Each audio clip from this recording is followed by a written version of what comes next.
So, Shandaken Housing Smart Committee decided to print this so people are watching outside of the time that it's on. Yeah, of course I didn't bring tape, so.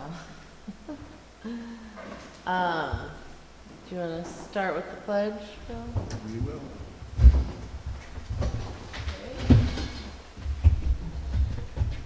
I pledge allegiance to the flag of the United States of America, to the republic for which it stands, one nation, under God, indivisible, with liberty and justice for all.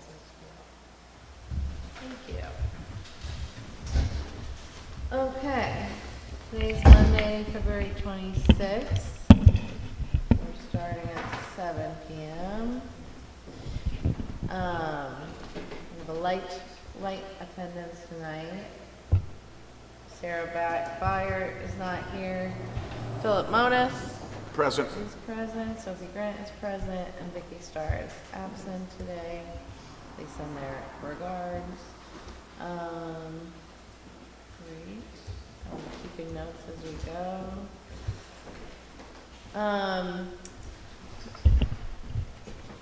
Speak into the microphone. So we have some upcoming events. On March 15th, I have circulated this around to town and our committee members, but it's called, I'll hold one up and I'll read the other one, Conservation and Affordable Housing, a primer for communities. This is on March 15th from 12 to 1 p.m. It is on Zoom. It is a virtual event. And this was shared to us through the Hudson Valley Affordable Housing and Conservation Strategy, which is a whole mix of logos down here at the bottom that are basically following the thought that conservation and housing groups can work together. Conservation being land conservation, open space conservation, and I'll read the little blurb which describes the work that they're doing and also what this virtual event is.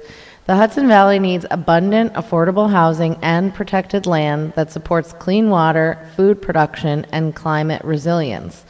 Please join speakers from the region's land trust, affordable housing organizations, and Hudson Valley Pattern for Progress for a lunchtime discussion about how we can achieve both. Speakers will outline the benefits of collaboration with one another and their municipal partners. There's a presentation, and they'll go over topics like, how are the goals of these sectors aligned? Where can we work to achieve both conservation and affordable housing goals? What would joint projects look like? So this is very applicable to our area. In terms of, I feel like a lot of, when we talk about housing, it's met with, we don't have a lot of developable land, and where's it going to go, and how are we going to get water and septic, and how is that, But, so yeah, March 15th, 12 to 1, basically the who should attend. It's not open to the public, but they recommend municipal officials, planning board and zoning board members, comprehensive plan committee members, and anyone who works on affordable housing or land conservation or both at a municipal scale. So this has been circulated to our town boards and committees, and it is eligible for training credits. So we're hoping to have a good showing for Shandaken on that Zoom. The next event on the list that I have here is March 25th, which is our next meeting here at 7 p.m. And it's the ADU info session. And this will include a presentation from Ulster County Planning Board and Housing Smart Communities Coordinator Kai Lord Farmer. I haven't heard if there will for sure be an architect there, but whether or not, come and find out. Just to detail, ADUs stand for accessory dwelling units, also known as granny apartments or mother-in-law apartments. It could be in your home, in a basement, a garage. It can be an whole separate structure, but this info session will be about design concepts, funding opportunities, and how Shandaken can use ADUs to create more long-term affordable housing. So that is March 25th right here at our monthly meeting. That is also eligible for training credits for those in need. And then I have secured a date for a meetup. So this will be a public, open to anyone interested, a housing meetup about workforce housing. It will take place at the Shandaken Inn on April 25th. I believe it'll start at about 6 p.m., but next month I'll share all the nitty-gritty details. And this is really to bring the business community into this conversation and to also create a space for workers to participate in this conversation. So it's not exclusive to an employer. It could be somebody who has had experience looking for housing here. It could be someone who has had bad experience looking for housing, good experience. I, jotted down in these notes today that I thought it would be good to have at least one employer share, at least one worker share, and then to have some type of success story or collaborative idea share. And I included this rough timeline, Phil, and just in terms of creating a little bit of structure so that we have moments of conversation and mingling, and then we can also have moments of talking about this issue and thinking about what future ideas we can all work on together. But yeah, so I believe it'll start at 6 p.m. at the Shandaken Inn on April 25th. Keep your eyes peeled. We did start a Facebook page that I think folks can find out there, but Facebook is weird these days, so I don't know if it is viewable to the public. Type into the search bar Shandaken Housing Smart Task Force. We do have a page out there in the Facebook ether. And great. So let me I don't know why this is on here twice. Can we digress just one quick second? Absolutely. Last year, Guy Lord Farmer was here to make a presentation. It certainly was very beneficial for the community. I would encourage anybody from the community to certainly be present for that meeting. It tells you an awful lot about the community. That's all. Great, thank you. Yeah, Kai has Very very good way of presenting these very detailed, complicated concepts. So it's not too inside baseball. If anybody just wants to hear from someone like him who is an expert, but also really good at articulating the issues at hand and the things that we face here, but also like a county-wide picture, what some of the other communities like ours and not like ours are exploring solutions-wise. So those were our event updates. I did want to call attention to a resolution that is coming to the town, in front of the town board on the next meeting, this coming Monday, I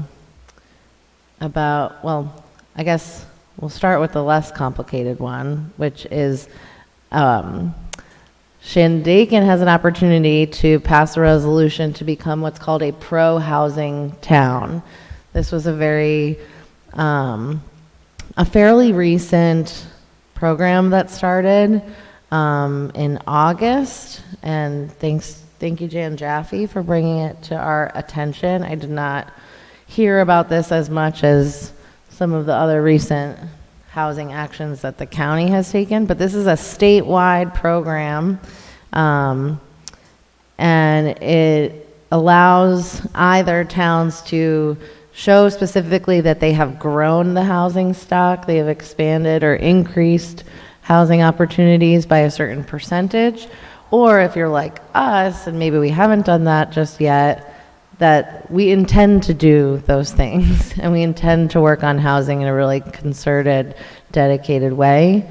And, you know, essentially what it can do in a nutshell is help prioritize us when the town goes to apply for different grants. So to be a pro-housing town would make us more favorable and more likely to be awarded grants such as New York Forward, Main Street grants, and about a dozen other ones. So I would say we're pro-housing resolution. And if you have questions, you can look at the governor.ny.gov website, or you can Google pro-housing communities program, because it is, I'll put another link in our minutes, which will get posted later. But yeah, do you have anything I on have that? nothing to say as far as that's concerned. I do know that the $650 million that is slated is over a long period of time. Initially, it's supposed to start at $140 million and possibly go up from there. Thank you. And The funding obviously is essential for a lot of communities within the state. definitely. Did you want to add something, Ellie? Just when I glanced at the website, and I forgot about it, thank you. And my question when I read it, you know, do they consider us upstate or downstate qualifications different? Hudson Valley. They only differentiate between upstate and downstate. I saw Hudson Valley in there though too. Okay, that's way clearer. Yeah. The percentage you have to increase your housing by qualify is like 1% downstate, 0.33% upstate. Yeah, there was I another think there were page. 7 or 8 different regions, the way they had classified it. There was another page too that I saw that was like simplified information. I can look. Even more simplified. Okay, great. The next item that will be up, what's the proper phrase? Up for resolution? I'm like, it's being proposed, a resolution on the agenda for town board meeting is regarding the SDR law, and there are 2 changes or additions. One has to do with the transfer of license, right? I'm abbreviating everything, and then the other one is regarding a 6-month moratorium on issuing any new licenses, correct? So that's happening at the town board meeting. If you have questions or comments, I think you could reach out to Joyce or come to the meeting at 7 p.m. on March 4th. My question, if you don't mind, or if I can put it out to the group here. Oh, everyone in this room. It's just that 6 months felt a little short in terms of what's the objective, and are we going to accomplish anything in 6 months? Well, much like the first, there's discovered a few weaknesses in our original law. And we're giving ourselves 6 months to try and close up some of those loopholes. Okay. First is relatively easy, it's a matter of legal wording. Mm-hmm. So our lawyers is going to talk about that first resolution. Gotcha. You're aware of any of the other suggestions, it's not involved, and then we'll try it. Yeah. Yeah, we get close to the end of the 6 month moratorium, we feel there's more work to do. I wouldn't be surprised to see another one. I don't think it's like, we're not done, we're not going to get there. In my mind, Gotcha. that's 20% towards it being there. Right. Right. That's why it's 6 months. Gotcha. Hopefully we can fix it in that time. Okay. And then the only thing with that moratorium that I noticed also was a, large section about hardship. And I was just curious. I don't know if you got to read this. didn't read it. Yeah, I'm sorry. It's on the town website right now. When you go to town business. Because I'm just curious how that gets interpreted or, you know, I think it's just there just in case there's someone who needs to make things. okay. That was the advice of council. That's what I thought. That would need to be approved, Public hearing, One right? motion. for an exception to be made. It wouldn't just be someone back and making the exception. Okay, It would be a very research and analytical process. gotcha. The lawyers said they may need to put that in there. Okay, They propose to consider it. right. Gotcha. Okay, great. I think, you know, some of the things that we have discussed here, you know, hopefully we can help participate in that 6-month period of highlighting things like the multiple family language in the law or / including it, period. And just thinking about how we can add a layer of protection for some of our multifamily. Do you want me to send you the link? I probably have it fairly accessible.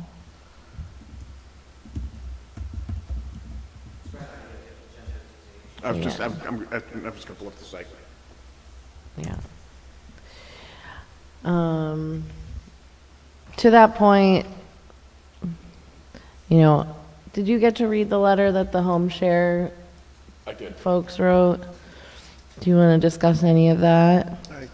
Not particularly. Okay. It was read aloud at the last town board meeting in January. I thought there were some really good suggestions and recommendations. And, you know, it's to the goal of reducing the total number of STRs, and reducing the cap, but somewhat organically. So yeah, but I think with the knowledge that things are underway and in process, I think that that's a positive thing for our town, and we will continue to, you know, explore different mechanisms, but if there's anything that we can do or participate in or otherwise, please let us know. And the comprehensive plan, the next meeting is, I believe it's the second Monday, March 11th at 7 p.m. So we had contributed some comments, suggestions, and at the last meeting, we didn't get to fully like dive into that with them. But I think it would be great if we can have at least one other person besides me attend their next meeting, just so we can have a more thorough discussion and they would have had more time to review some of our notes. And just as a reminder, this is the sort of groundwork interim comp plan document. It's not the forever document yet, but it's a step towards. Wow, that's a very loud motor. So yeah, I don't know if you're ever able to I will be there on the 11th. okay, great. I will make it a point. Thank you. It's in my book. Great. Okay, I'll just make a couple more notes. So Ellie has agreed to kind of be our liaison to the town board of sorts, if that's the proper term, but just so that we can have good fluid discussions. dialogue. Yes, Great. and, you know, hopefully just be more productive as a committee, be able to be better informed and educated on the processes. But yeah, I would say just having you here is great. Thank you so much. Really appreciate it. I'm curious to see what our next meeting is going to be like, because we do have this room full of hopefully lots of movers and shakers in our town government.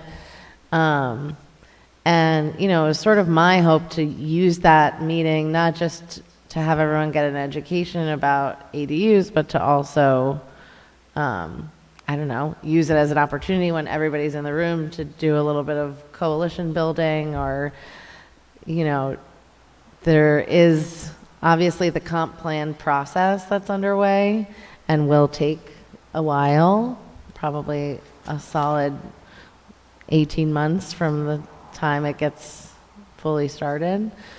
You know, I think then, you know, this idea of zoning revision and code revision is sort of like the next phase of that.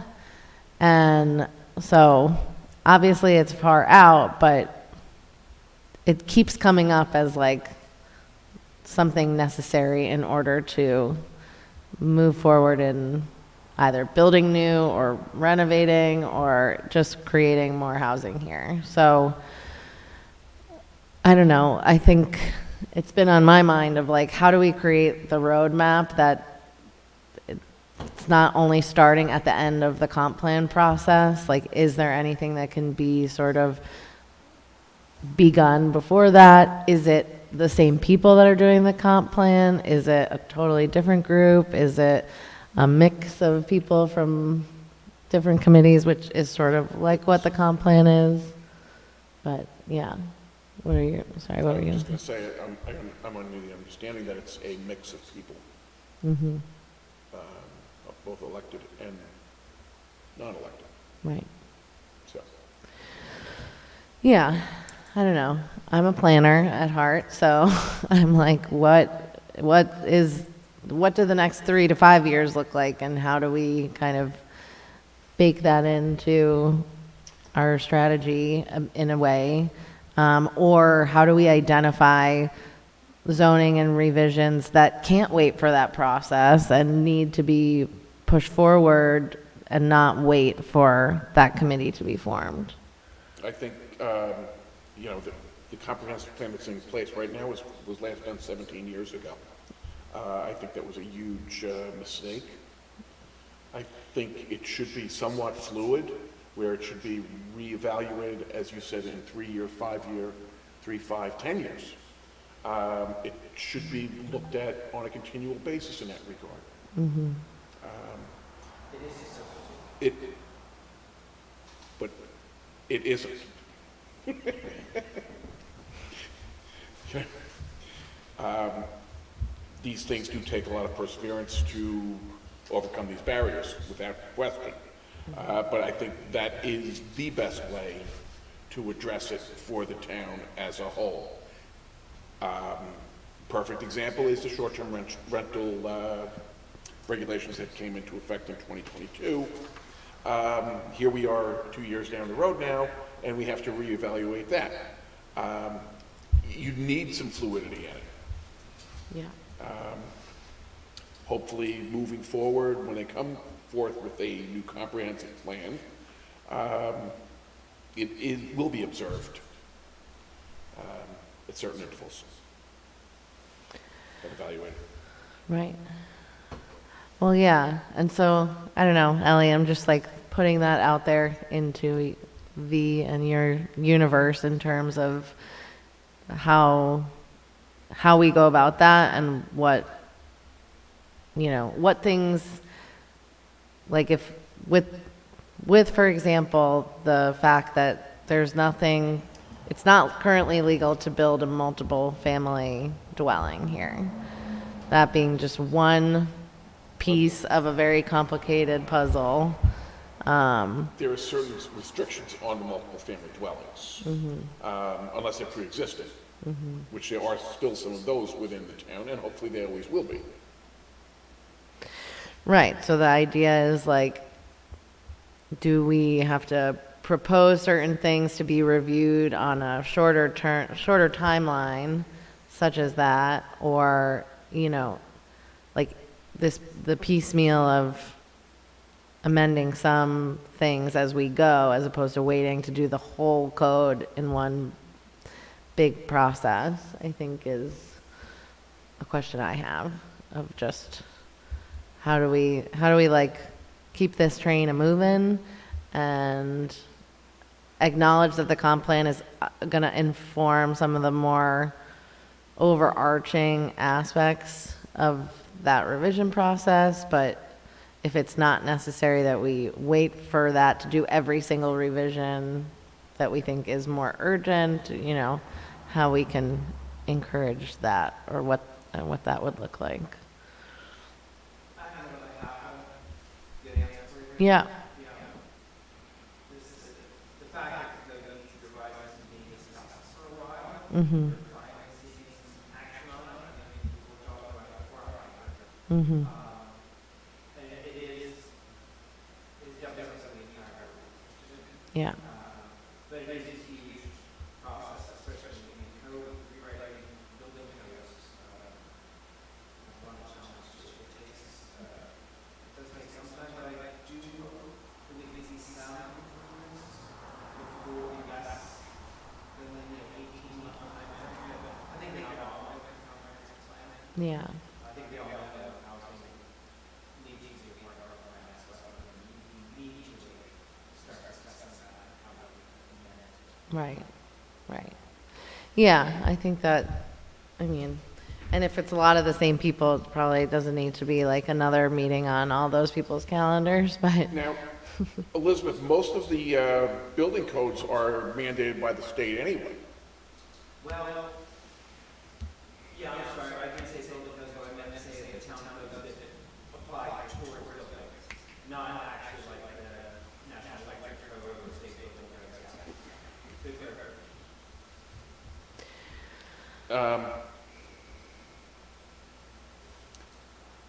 You know, safety obviously is of most important.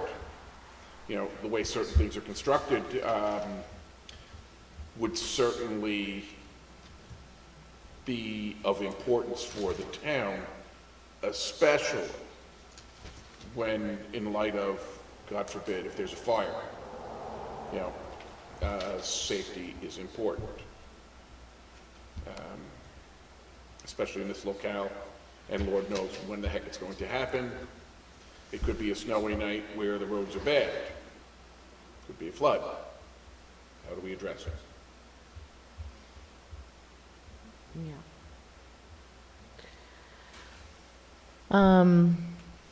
Yes. And yeah, I think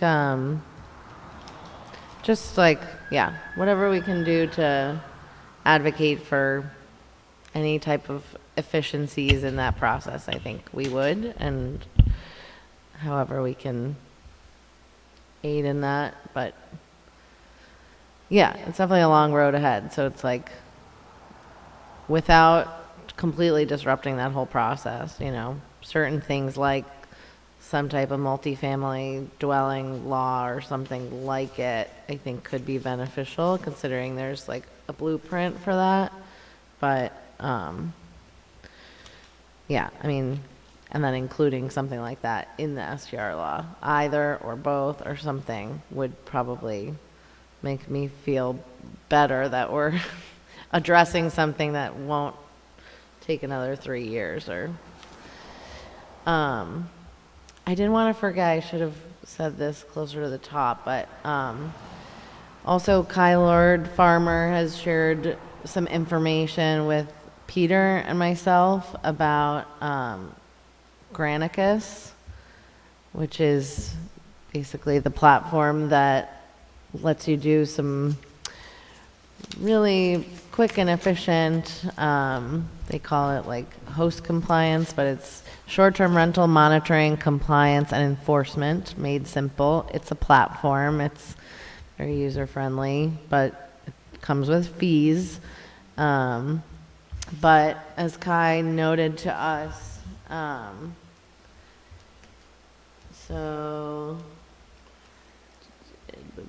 sorry.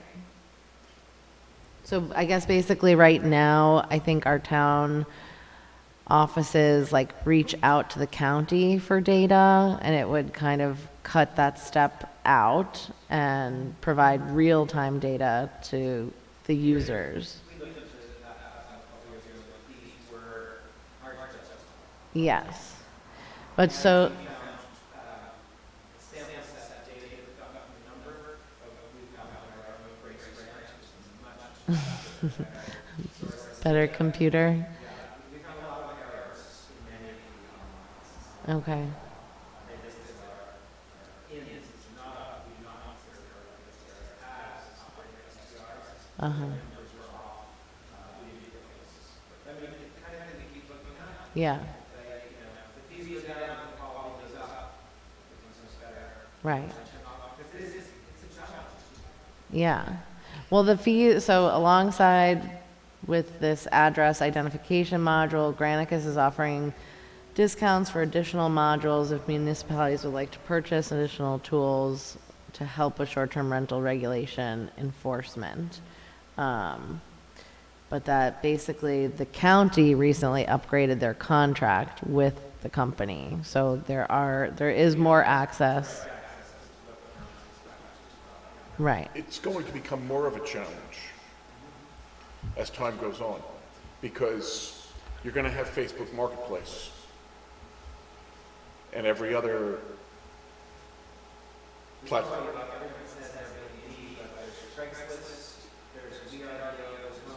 Right.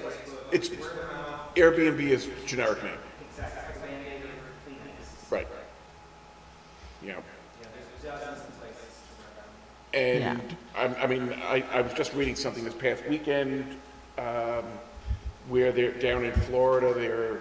There's situations, and I spoke with Peter about this, and he acknowledged it. And I know for a fact here in town, a lot of the Airbnbs are not occupied like they were in 2021 or 2022, for that matter. The wave has crested. The article I read in Florida, they were talking about over on the west coast of Florida, people would have had Airbnbs and there has been no traffic whatsoever. And the same holds true over on the east coast of Florida. Yeah. Well, and then there are long-term effects. So if that person or company decides that that's no longer worth it for them, they've invested X number of dollars, and then that property hits the market at a significant increase. And the price of real estate is going down in Florida specifically. They said they're down 7%. And there was a 27% number. Oh, the listings were 27% lower than last year too. And prices come down to 7%. So, I mean, does the free market control everything? I doubt it. Highly doubt it. But some of it will be dictated by the free market. Yeah, I have respect for the free market and free market thinkers. I also think there's there are things communities can do, especially our situation being as unique as it is, and all of the variables being very different from, anywhere USA, there are things that we can be exploring and implementing that don't just let the free market run completely unchecked. Can't let it run amok. Yes, because I saw some comments on Facebook today just about, certain property in Mount Tremper that at one point was long-term housing, then it got renovated into STRs, then they sold because they decided that, Wouldn't make any money on it. and then it was purchased by the Foxfire, who now has, Has it as an inn. right. And, And- when we're thinking about the makeup of a community and the various areas that are zoned for certain activity, the residents there notice a significant uptick over the years based on the fact that it's not just a residential purely road anymore. I mean, that particular site, there was a lot of work put into it also. Somebody put a huge capital investment into it, which is important for the community as well. Not if people can't afford to live there. I totally understand that. But, I don't think, I've said before, it's like, we want people to want to invest in the community. We just also need to have community to show for it on the other side. Yep. And it's not enough to say, well, you put tons of money into this. Maybe that was their mistake and they shouldn't have done that. Well, the flip side is, you put the money into it, you do want some kind of return on your investment. Keyword is want. You made an investment in a highly saturated market that shouldn't be, not mentioned, just like anybody else who might be doing something like that at this moment when we know where things are. It's sort of not fair to say, well, then that person still has to recoup their investment. That's how investments work. You don't always have to recoup. There is always risk. But if somebody is always there on the other side who has the money to buy it, then that keeps the prices where they're at. We might not see the dip that you're talking about in any sort of significant way. I totally agree with you on that. What we are dealing with is a population within 100 miles of here that has a huge amount of discretionary income. Okay? And it is not on par with, this community here in particular is not on par with the rest of the 20 million people, per se. Yeah. It's sad in a lot of different ways. Yeah, I think it just highlights to me that as a community, if we want to have a community, if we want to have local businesses, that's what the comp plan process is going to help us flush out is, well, what do we actually want here? And how are we going to create the conditions that can make that possible? And make them prosper. Yes, but it has to be more than just about investor money. There's got to be some heart and compassion and real people stuff happening at the core. Otherwise, there won't be enough people here to sustain a local year-round economy. And I think the lifestyle that people come here for, they're going to notice, has lost a little bit of soul in the process. And if half the homes are vacant all the time, that's not always what people imagine when they move here. That is not. So anyway, just want to make a plug for some kind of compassionate capitalism, not just Pure capitalism. because essentially that's what we need to do. Okay, well, what else do you want to talk about? Because I think we hit all the bases this evening. okay, we knew we'd have a somewhat lighter day today, which doesn't mean we don't want to do a lot of good stuff. It's just one day, 1 month at a time. But is there anything you think we should be aware of, Ellie? Anything coming up or going down?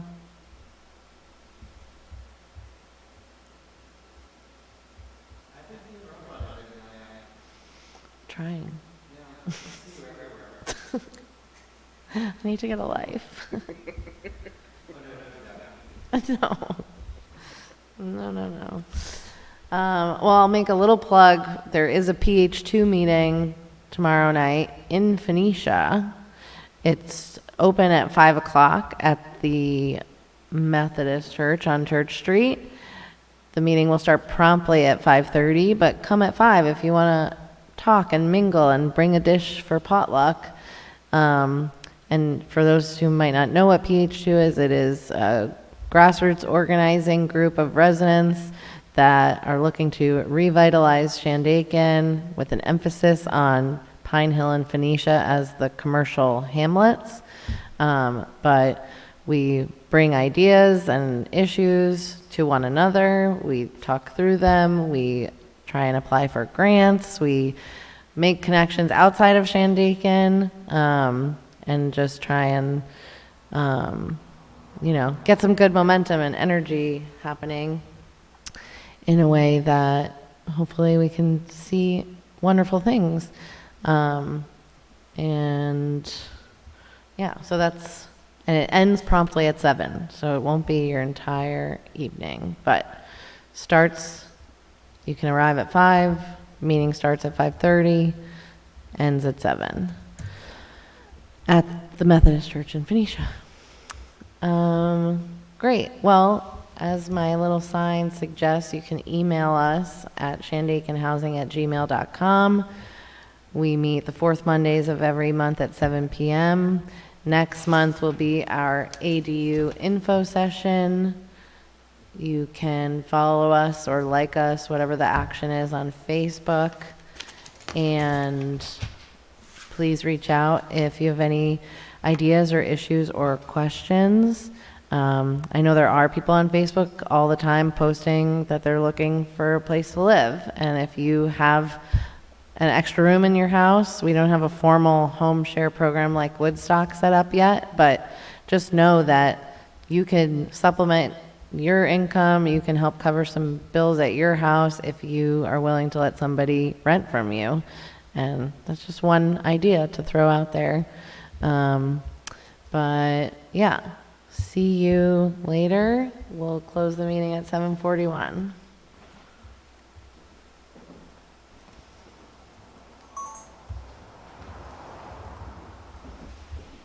Thank you.